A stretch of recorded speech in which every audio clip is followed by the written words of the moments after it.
নমস্কার, কেমন আছেন সবাই? আশা করি সবাই খুব ভালো আছেন। কৌশানী ব্লগে আপনাদের স্বাগতম। আমি আবারও একটি নতুন ব্লগ নিয়ে চলে এসেছি, নতুন ভিডিও নিয়ে চলে এসেছি। আপনারা তো আগের ভিডিওটা দেখে জানেনই, যারা দেখেছেন তারা জানেন আমরা দীঘা গিয়েছিলাম। তো দীঘায় যেই দিন গিয়েছিলাম সেই দিনের ভিডিওটা দিয়েছি।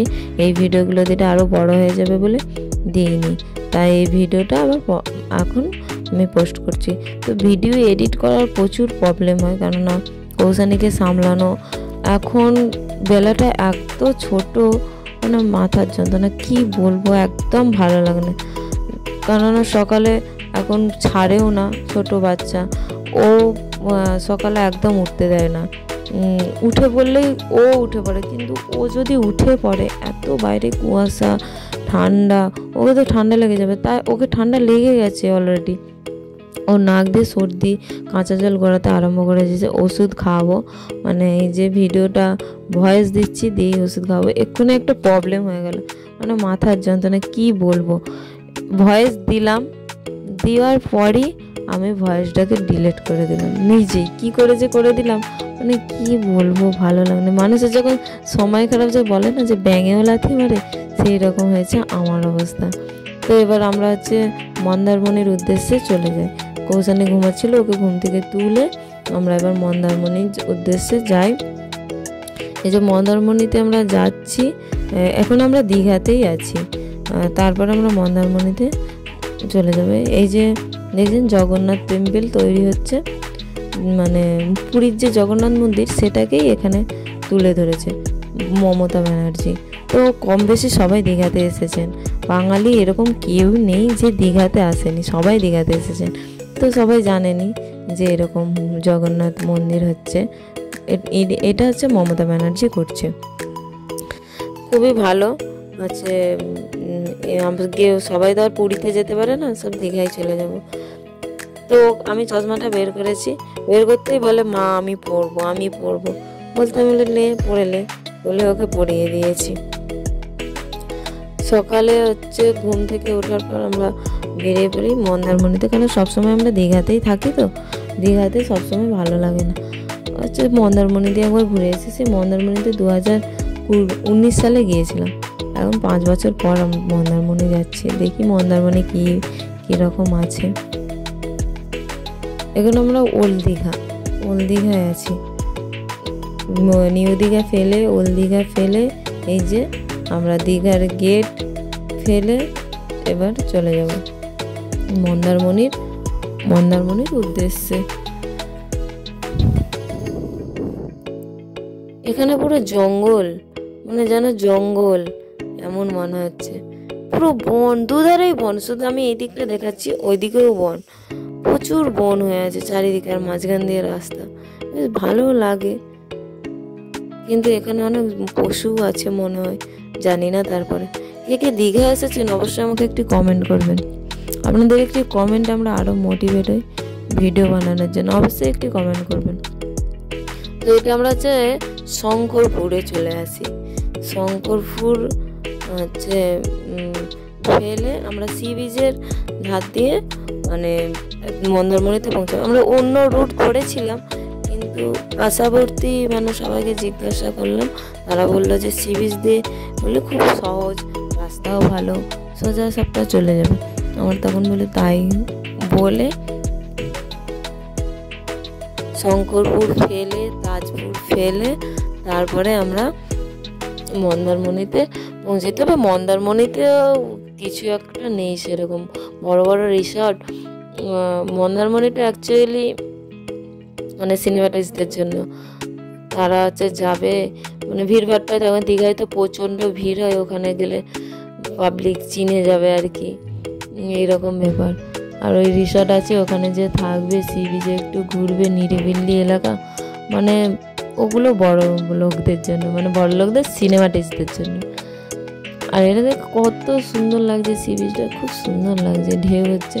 তবে পুরীর মতো ঢেউ না, পুরীতে যেমন ঢেউয়ের নেই, যা এখানে যে ঢেউটা হচ্ছে, সেই নদীতে জোয়ার এলে যে ঢেউটা হয় না, সেই রকম ঢেউ। ওল্ড দীঘাতেও সেরকম ঢেউ নেই। আর তাছাড়া শীতকালে একটু কমই ঢেউ হয়, কিন্তু গরমকালে প্রচুর ঢেউ হয়, মানে নিঃশ্বাস। আমি তো গরমকালে একবার নেমেছিলাম, এসেছিলাম সে মার্চ মাস করে, হচ্ছে মার্চ এপ্রিল এরকম করেই এসেছিলাম। প্রচুর ঢেউ, সে হাঁপিয়ে গিয়েছিলাম। একদম ঢেউই নেই, একদম ঢেউ নেই। অনেকক্ষণ পর পর একটা একটা করে ঢেউ উঠছে। এখানটা খুব সুন্দর লাগছে, ওই তো পাঁচিলের মতো আছে না, ওখানে এসে ঢেউটা যা ধাক্কা লাগছে উপর দিয়ে হয়ে, এত সুন্দর লাগছে। আমি বলি যে একটু ভিডিও করে আপনাদের জন্য, আপনারাও দেখুন। খুব সুন্দর লাগছে, দারুণ লাগছে। এরকম হচ্ছে অনেকক্ষণ পর পর একটা ঢেউ আসছে। আর এটা হচ্ছে তাজপুর, এই মন্দারমণি, এই শঙ্করপুর ফেলে রেখে, তাজপুর ফেলে রেখে আমরা যাই হচ্ছে মন্দারমণিতে। এখানে তাজপুরে এসেছি। এখানে আবার মানে জিজ্ঞাসা করছে যে আমরা এবার কোন দিকে যাব, কোন দিক দিয়ে গেলে মন্দারমণিতে পৌঁছাবো। আমাদের ড্রাইভার ভুল করে এই তাজপুরে চলে এসেছে, মানে তাজপুরের সি বিচের কাছে চলে এসেছে। ওই যে ব্রিজটা দেখতে পাচ্ছিলাম তাজপুরের ওখান থেকে, সেই ব্রিজ দিয়েই যাচ্ছি, মানে তার উপর দিয়েই যাচ্ছি। এই মানে এলাকাটা, মানে এখানটা এত সুন্দর লাগছে, মনে হচ্ছে নেমে যারা মানে ভিডিও করে তারা এখানে খুব সুন্দর ভিডিও করতে পারবে, বেশ খুব সুন্দর। তবে এখানে একটা জিনিস খারাপ, খুবই মানে খারাপ, মানে মারাত্মক খারাপ। কি খারাপটা বলি তাহলে, এত মানে শুকো মাছের গন্ধ, সে মারাত্মক গন্ধ, মাথা খারাপ করে দিয়ে, মাথার যন্ত্রণা এসে যাচ্ছিল, এত গন্ধ, মানে নাকে যে রুমাল চিপে আছি তাও শান্তি হচ্ছে না, মানে তাও গন্ধটা যাচ্ছে না নাকে, আবার ঠোকা দিয়ে নাকের ভিতর দিয়ে ঢুকে যায়, মানে কি বলবো। আর তারপরে আমরা চলে আসি, এসে ওই যে ওটা হচ্ছে কিনে দিয়েছে, বিছানায় ফেলতেছি। তারপরে ওকে নাবি দিয়েছি নিচেতে, নাবি দিতে আবার নিচেতে ওরকম ফেলতেছে, এত দুষ্টু। বিছানাটা সাদা বেড কভার, এক্ষুনি কি ভাববে। তারপর আমরা সিঁড়ি বিচে স্নান ফান করে এখন রেডি হয়ে গেছি যে বাড়ি চলে যাবো। বাড়ি চলে যাব বলে তাহলে হচ্ছে এই মন্দিরটা ক্যামেরা একটু করে নিই। খাওয়া দাওয়া করেছি, সি বিচে ঘুরেছি, খুবই ভালো লাগছে, কিন্তু হচ্ছে ভিডিও করতে পারলাম না, কারণ স্নান করার সময় যা গিয়েছিলাম সমুদ্রের ধারে আর যাওয়া হয়নি। আমি স্নান করতে গিয়েছিলাম যখন, ভাবছিলাম যে ফোনটা নিয়ে যাই, কিন্তু আমি ভাবছিলাম যদি মানে স্নান করি, কিন্তু আমি স্নানই করি না, আমার মানে বেকার হয়ে গেল। নিয়ে গেলে একটু ভিডিও করতাম যে কৌশানী কেমন আনন্দ করছিল, ও পুরো ঠান্ডায় থরথর করতে লেগে গিয়েছিল। তারপরে এখানে কালী মন্দির আর হচ্ছে মনসা কালীর মন্দির, বেশ খুব সুন্দর মন্দিরটা করেছে, খুব ভালো হয়েছে।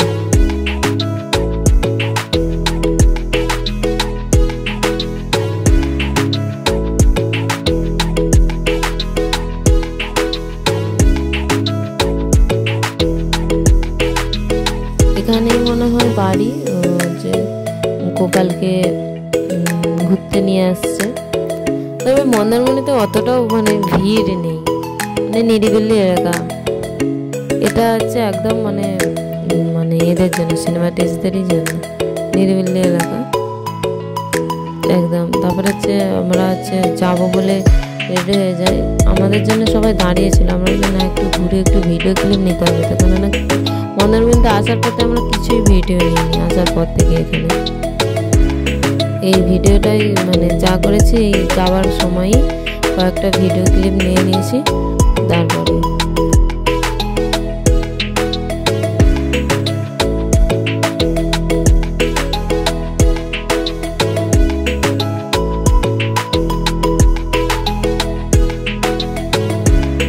মন্দিরটা ভালো করে দেখে নাও, খুব সুন্দর বানিয়েছে মন্দির। আবার ওই পাশে একটা মানে তারামায়ের মন্দির আছে, এটা হচ্ছে কালী আর মনসাটা ওই যে তারামায়ের মন্দির।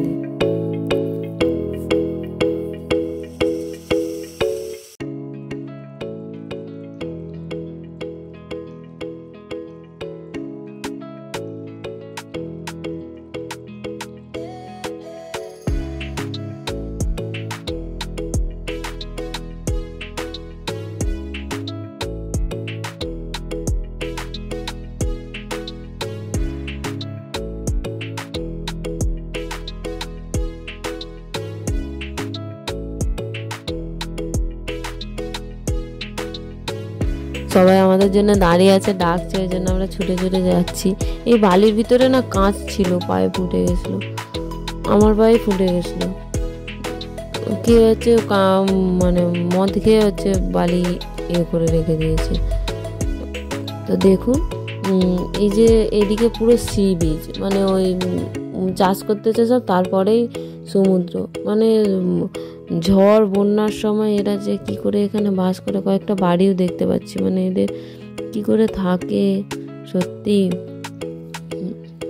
মানে কি করে যে বসবাস করে। এখানে পুরো শুকো মাছ মানে শুকাচ্ছে, ওই যে ওখানে দেখতে পাচ্ছেন বেড়া দিয়ে, বাঁশ দিয়ে, ওর যে ওখানে স্তূপ করে রাখা আছে, সব শুকো মাছ, মানে শুকনো করে তারপরে এরকম স্তূপ করে রাখা আছে। মানে কি বলবো, এই যে স্তূপ করে রাখা আছে সব শুকো মাছ, আর এত তীব্র গন্ধ, মানে থাকা যাচ্ছে না। আমরা আবারও সেই ব্রিজের উপর দিয়ে চলে যাই বাড়ি। তারপরে হচ্ছে বাড়ি যেতে রাত হয়ে গেছিলো। রাত বলতে আমরা যেহেতু তাড়াতাড়ি ছেড়ে দিয়েছিলাম, সেহেতু আমরা 10টার মধ্যে বাড়ি চলে যাই। 8টার সময় আমরা রেস্টুরেন্টে যাই, সেখানে খাওয়া দাওয়া করে যে তার গন্তব্যস্থলে, মানে যে তার বাড়িতে পৌঁছে যায়। এখানে তো ট্রলারকে উপরে তুলে দিয়েছে, মনে হয় খারাপ হয়ে গেছে, মানে ঠিক হবে।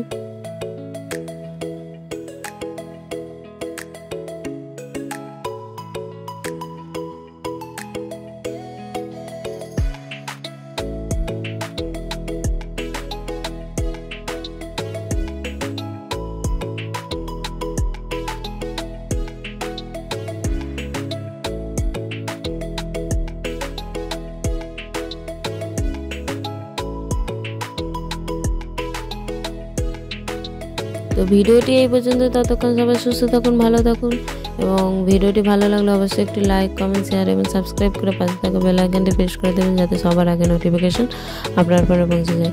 তো ভিডিওতে এতটুকু, ততক্ষণ সবাই সুস্থ থাকুন, ভালো থাকুন। হরে কৃষ্ণ, হরি বল, রাধে রাধে।